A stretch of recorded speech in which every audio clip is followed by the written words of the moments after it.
Isabelle Cláudia, seja bem-vinda aqui ao nosso Panorama 95, bom dia.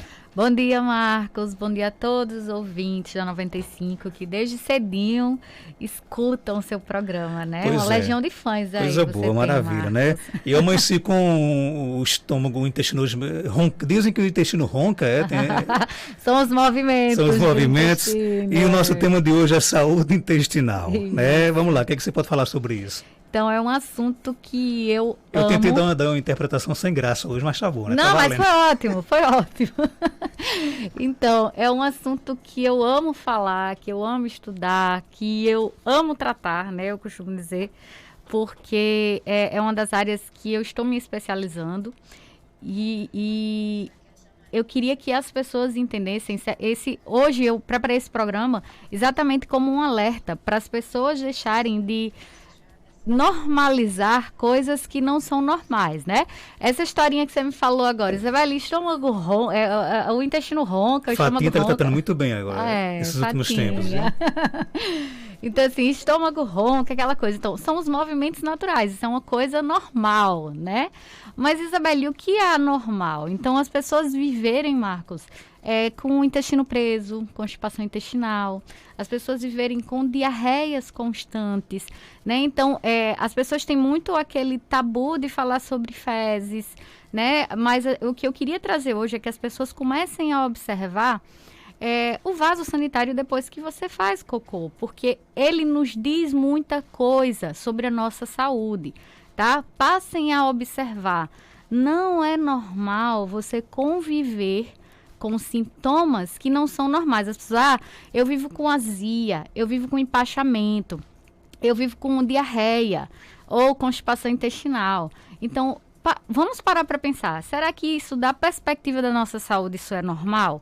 Claro que não. Não é normal a gente viver com sintomas que não são normais, gente. Tá bom? Então, assim, o que eu quero trazer hoje é que o produto final da nossa digestão, que são as fezes, elas nos falam muita coisa da nossa saúde. Será que suas fezes estão normais? Então, isso reflete muito o que você está passando e o que é a sua saúde e o que você come, se são coisas saudáveis. O que é uma fezes normal? São fezes em formato de salsicha. Sei. Tá? Não são fezes amolecidas. Amolecida já tem algum problema com a alimentação. Exato. Alimentação ou no próprio intestino. Quando eu digo, não quer dizer que sejam sinais de gravidade, entendeu, Marcos? Apenas um desequilíbrio, pode ser um desequilíbrio da microbiota. O que é microbiota, Isabelle? O que a gente chama de flora intestinal, nossas bactérias que vivem lá no intestino. Então, assim, pode ser simplesmente uma desbiose, um intestino permeável, tá? Então, que isso a gente pode trabalhar em conjunto com o profissional médico, com o gastroenterologista, tá? Então, a dieta, ela se faz extremamente importante, não só a dieta, mas o seu estilo de vida. E quando eu falo em estilo de vida, gente, quando eu digo assim, vamos mudar o estilo de vida, ter um estilo de vida mais saudável, o que é que a gente engloba nesse estilo de vida? Uma alimentação saudável, sem industrializados em excesso, né? Sem aqueles aditivos alimentares que nos são, para o nosso corpo, são coisas estranhas. Então, hidratação. Tem um professor meu, eu vou até brincar com isso agora, tem um professor meu que diz assim, se você não se hidrata corretamente, você absorve água do cocô. Então, seu corpo vai precisar de água, as fezes vai reabsorver água, as fezes ficam secas e você vai ter uma constipação intestinal. Então, assim, a hidratação é importante, a alimentação é importante, a atividade física, a saúde mental, né, esse controle de estresse é extremamente importante também, isso é o convívio socioemocional. Então, assim, a gente costuma dizer que tem todo um contexto em relação a essa saúde, a sua qualidade de vida, né? Quando a gente fala em qualidade de vida. Então, gente, o que eu queria deixar aqui o recado para vocês hoje? Que vocês procurem sempre ajuda e deixem de normalizar quando vocês sentem constantemente, mais de uma vez na semana, ou dor, ou azia, né? Você precisa buscar os seus gatilhos ou diarreia. Isso, gente, isso não é normal, tá? Não é normal você normalizar isso. Então, assim, procure ajuda profissional, vamos tentar mudar os seus hábitos, a sua dieta, porque a dieta, sim, irá resolver muita coisa. Muitos gatilhos, geralmente, é um alimento que você come todos os dias, que você tem sensibilidade. E lá no nosso intestino, para quem não sabe, gente, o nosso intestino ele é responsável por muitas coisas no nosso corpo. Então, alterações intestinais estão diretamente relacionadas com queda de imunidade, doenças autoimunes, tireoidite Hashimoto, né? Artrites, então muita coisa está relacionada ao intestino, hipotireoidismo, doenças no fígado, como o que a gente falou a semana passada, né, a esteatose hepática não alcoólica, que é a gordura no fígado, problemas cardiovasculares, então muita coisa está diretamente relacionada ao nosso intestino.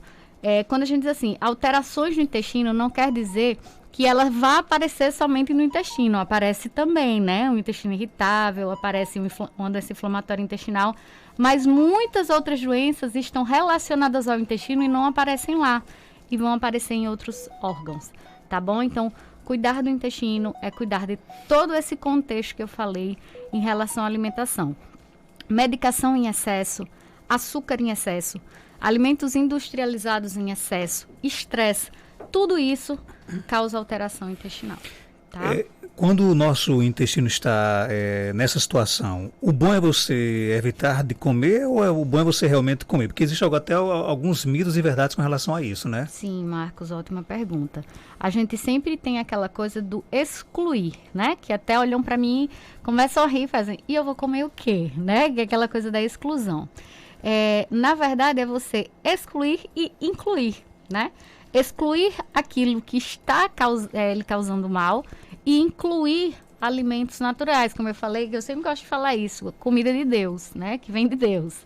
Então, assim, a exclusão se faz, dependendo da situação que você se encontra, a gente costuma tirar muito alimentos fermentáveis, né, quem tem muitos esses desconfortos de gases, que estão mais presentes nos açúcares, nos carboidratos, né, as massas fermentáveis, esses alimentos vão fermentar bastante. Então, assim, depende da situação, depende do que você apresenta. E aí a gente faz a exclusão de alguns alimentos, né, para incluir outros alimentos para compensar isso. E me dói muito quando eu escuto, às vezes as pessoas dizerem assim, não, você não precisa comer tudo, que existe suplementação para isso. E se a gente parar para pensar que existe suplementação, gente, eu vejo muito suplementação de vitamina C. As pessoas chamando muita suplementação de vitamina C. A laranja não é das que tem mais. A gente tem o hábito de pensar que laranja é que é a mais rica em vitamina C, quando na verdade não é, né? Mas assim, ela tem muita vitamina C. Só que quando a gente para pensar sobre uma laranja, gente, o que a gente tem numa laranja, a gente tem a vitamina C, a gente tem inúmeras outras vitaminas e minerais. A gente tem fibra, a gente tem substâncias benéficas que a gente chama de fitoquímicos, que vão trazer muitos benefícios para a saúde. E a gente não tem só vitamina C. E quando a gente diz assim, eu suplemento, mas aí você... E as outras coisas, sabe? As outras coisas benéficas. Ah, Isabelle, mas eu não como verdura. Mas a gente vai tentando dar um passinho de cada vez, porque a verdura, ela não é só aquele verde que vai trazer um benefício, vai trazer um magnésio, não. Ela traz fibras. Essas fibras vão alimentar as bactérias boas do intestino. E a partir disso é que elas vão trazer benefícios para a nossa saúde, tá? Então, assim, a gente tentar um passinho de cada vez, trazer introduções alimentares e algumas exclusões que precisam ser feitas, assim, dependendo de cada situação. Aqui no WhatsApp tem muitas perguntas. O Felipe Dantas, no bairro Castelo Branco, pergunta, Isabelle, eu fiz uma cirurgia de fêmur em agosto do ano passado. Não sei se foi devido à medicação, mas até hoje estou defecando mole. O que é que deve ser? Então, provavelmente sim, né? A gente não tem como fazer... assim, precisa de muitas outras coisas para a gente rastrear e entender. Claro, como nutricionista não faço diagnóstico, isso a gente já traz, o paciente já traz diagnóstico médico, mas na nossa anamnese tem como eu identificar alguns pontos e trabalhar a alimentação em cima disso. Então, como eu falei, a gente altera muito a nossa microbiota intestinal, que são as bactérias. Para quem não sabe, nosso intestino, nosso corpo, ele tem muitas bactérias vivendo lá. E eu gosto de brincar dizendo assim, enquanto nós somos amigos delas, elas são nossas amigas e elas trabalham em prol da nossa saúde. Mas a partir do momento que você faz as coisas errado, que você come alimentos de forma errada, então a gente vai prevalecer a má vizinhança, aquela coisa assim, eu só dou comida ruim, né? Aquela coisa industrializada, refrigerante, açúcar, aí a vizinhança boa vai toda embora, as bactérias boas, só vai ficar a vizinhança ruim e aí o estresse, né, se instala lá no local.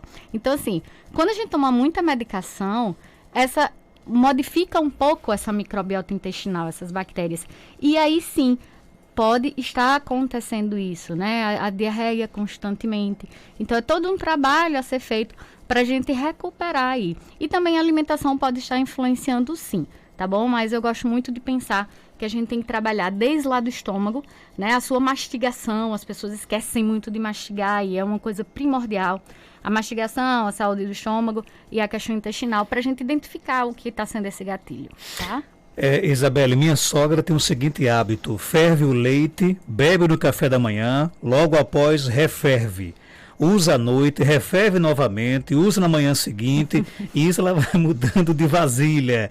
O que sobrou no dia seguinte ela junta com leite novo, mistura os dois, ferve novamente. Eles viviam com diarreia. Será que é proveniente disso que ela faz? Então, muitas questões aí precisam ser avaliadas. A primeira de todas, né? A gente não mistura nada que já foi utilizado, ou no dia anterior, ou alguns dias, com um alimento recente, né? Porque esse último alimento que você foi usar, né? O primeiro, na verdade, que você veio usando há alguns dias, ele já pode estar contaminado. E a partir do momento que você coloca junto com um alimento mais fresquinho, vai contaminar os dois, né? Então, a gente nunca faz essa mistura de colocar alimentos mais velhos com alimentos mais novos, tá? O segundo ponto, a gente pode pensar também, isso aí vai depender muita coisa. Idosos, se for idoso, geralmente eles têm uma baixa produção da enzima que quebra aí a lactose do leite, né? Hoje em dia a gente vê muitas intolerâncias à lactose. Então, o idoso, ele já tem uma baixa dessa produção, tá? Então, um segundo ponto, a gente pode investigar. Um terceiro ponto, até uma sensibilidade realmente ao leite. Outro ponto, se esse leite é um leite puro, como a gente diz, puro, leitinho da vaca. Eu gosto muito de dizer, as pessoas olham para mim, Isabelle, porque hoje em dia quase todas as pessoas têm intolerância à lactose. Por diversos motivos, né? Essa enzima que quebra a lactose, ela está lá nas células intestinais. Então, você precisa ter as bactérias saudáveis, você precisa ter um intestino saudável para poder quebrar isso aí. E outro ponto, esses leites que a gente consome hoje em dia de caixa, cheio de aditivos, o processo que eles passam de muita fermentação, eles passam por um processo que chama pasteurização, né? Então, eles colocam o leite em altas temperaturas e depois resfria. Então, essa alta temperatura, ela já vai quebrar as substâncias do leite, principalmente a que vai ajudar aí a gente a aceitar mais a lactose. Então, por isso que hoje em dia a gente quebra muitas enzimas já no leite, que são próprias. Então, assim, por esse motivo também as pessoas se tornam mais sensíveis ao leite. Quem tem problema com lactose, que às vezes come algo com leite, fica constipado, com dor no estômago, o que é que pode fazer? Então, é exclusão ou você partir para alguns... Você pode tratar seu intestino, né? A gente tem como tratar intestino. Algumas pessoas retomam essa produção da enzima, que vai quebrar a lactose. A gente pode mudar, configurar até dar alguns micro-organismos, né? Algum probiótico que vai tratar isso. E também, além da exclusão, a gente pode dar enzima, né? A lactase no momento que você vai consumir. Mas assim, o que é a minha mensagem? Se você não dispõe da lactase, do comprimidinho, né? Da enzima, se você não está se sentindo bem, é exclusão, gente. O nosso corpo não aceita e ele reclama. Eu gosto de dizer, nosso corpo grita, a gente precisa ouvir o que ele está dizendo, porque não está dando certo. A princípio, você vai sentir desconforto, você vai sentir dor, você vai sentir até dor para evacuar, ou ter diarreia ou constipação. Mas depois você vai causando outros problemas associados a isso. Então, é exclusão. Se você não dispõe da lactase, se você não vai tratar esse intestino, você tem que excluir.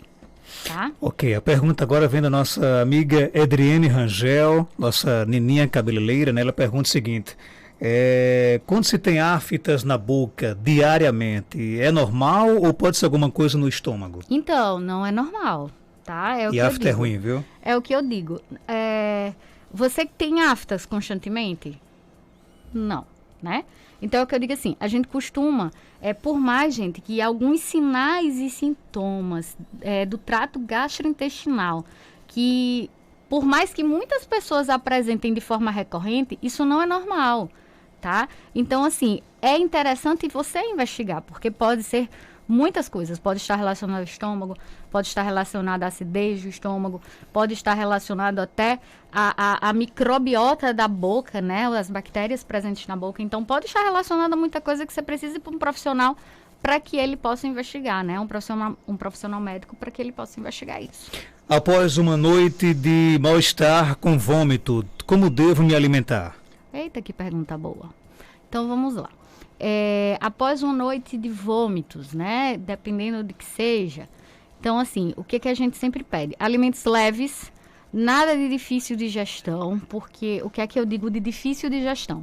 Gorduras em excesso, coisas que vão ficar muito tempo lá no estômago, você não vai aguentar. Então, assim, muita proteína, comer carne vermelha, comer, por exemplo, um excesso de proteína, como clara de ovo, como frango, você não vai aguentar, mas caldinhos você aguenta. Sempre procure alimentos em temperatura ambiente, nada muito gelado, nada muito quente, que você também vai nausear, tá bom?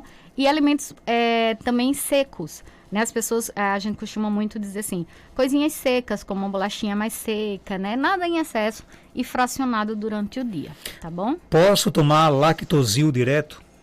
Então... eu não gosto muito dessas coisas do direto, tá?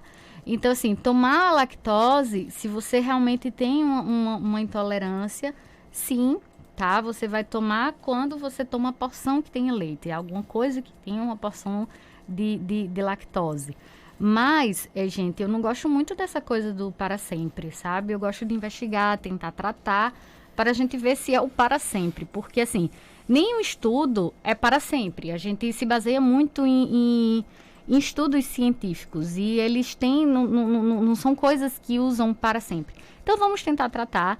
Caso você trate, a gente tem como substituir essas fontes. É porque as pessoas acham que a gente precisa tomar leite todos os dias, senão, né, para sustentar. Então, assim, caso você realmente tente tratar e não reverta a situação, então a gente faz a substituição dessas fontes de leite por outras fontes e quando você for consumir, aí você toma. Isabelle, pode fazer mistura de gengibre, beterraba e guaraná em pó na fórmula de suplemento ou o correto é só gengibre e a beterraba? Eita, olha aí, Marcos, tá vendo? Isso é bom para mim também, olha aí, né? Marcos. Então, gente, hoje em dia, creio que isso seja para um pré-treino, uma atividade física, né? E vou dizer a vocês, hoje em dia a beterraba está sendo muito utilizada, na verdade, uma substância presente na beterraba que se chama palatinose, como um dos melhores substâncias para pré-treino, né? Para energia, não necessariamente só para treino. E você misturar o gengibre, a beterraba e o guaraná, fazem um boom aí de disposição, né? De energia no nosso corpo. Muito interessante, pode misturar sim, tá, gente? Isso é bem interessante. Eu sempre gosto muito, nas minhas redes sociais, eu sempre peço muito para ter cuidado com misturas. Eu falo muito de ervas, né? Esses dias eu até pedi muito às pessoas, porque eu vejo as pessoas tomando chá, guardam 1,5 litro de chá na geladeira e tomam o dia inteiro, e misturas de mais de 10 ervas. E hoje existe uma preocupação muito grande em relação a doenças hepáticas, né? A toxicidade hepática devido ao consumo exagerado de ervas. Mas eu venho aqui dizer, gente, que ervas são muito interessantes quando eles sabem usar as ervas, quando vocês sabem usar, quando vocês sabem fazer o chá, quando vocês sabem usar o momento certo. E não você fazer a base da sua alimentação do dia ser chá, no intuito de emagrecer, ou porque disseram que esse tipo de chá vai melhorar um problema de saúde. Então, assim, tenham cuidado, vocês podem estar provocando outra situação, tá bom? Mas em relação a essa misturinha aí, é bem interessante, tá?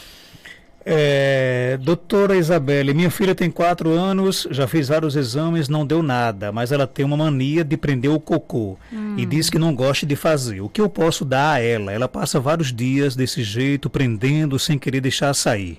Então, aí também tem uma questão emocional envolvida. Então, a gente primeiro precisa ser trabalhada essa questão emocional. Porque se você não trabalhar, tem crianças que realmente têm medo, tem crianças que tem situações que as crianças só fazem na fralda, né? Crianças menores. Então, assim, a gente primeiro, você precisa tratar esse medo, né? Trabalhar esse medo, apresentar o vasinho, que o cocô, ele precisa sair, né? Então, assim, você precisa trabalhar o emocional e depois você precisa trazer uma alimentação mais saudável, hidratar bem a criança, né? Trazer muito líquido, água principalmente, tentar trazer um pouquinho de fibras para a alimentação, tá? E diminuir mais essa coisa das massas, de pães, de bolachas, que eles vão prender mesmo o intestino, tá? E algumas pessoas, elas têm, Marcos, uma sensibilidade ao leite, tá? Que no intestino, o leite tem uma substância, né? Uma proteína do leite, ela se transforma no momento da digestão, no que a gente chama de caseomorfina. Então, esse morfina, né, no final a gente lembra o quê? Aquelas medicações opioides, né? Então, essa substância presente no leite, quando ela faz a digestão, né, ela se liga lá no intestino e faz e causa como se fosse o mesmo efeito dessas medicações opioides, que é aquele que prendeu o intestino mesmo. Tá bom? Então, assim, algumas pessoas, gente, eu não quero generalizar, mas existe essa substância na nossa digestão. Se ela se liga ao seu intestino, ela pode causar essa constipação em algumas pessoas. Então, observar também se isso pode ser o problema da sua filha. Ok, obrigado pela sua participação. Você está na Galerias Malvina. Galeria Malvina. Em frente à Prefeitura de Caicó. Primeiro andar, sala 204, em frente à Prefeitura de Caicó. Telefone de contato? 9604-0655, tá? E um Instagram, nutricionista.isabelle. Doutora Isabelle, eu volto na próxima segunda-feira aqui no nosso programa. Até lá. Até lá, espero que tenham gostado. Grande beijo a todos, tá bom? 7h23. Eu volto já após o nosso intervalo comercial.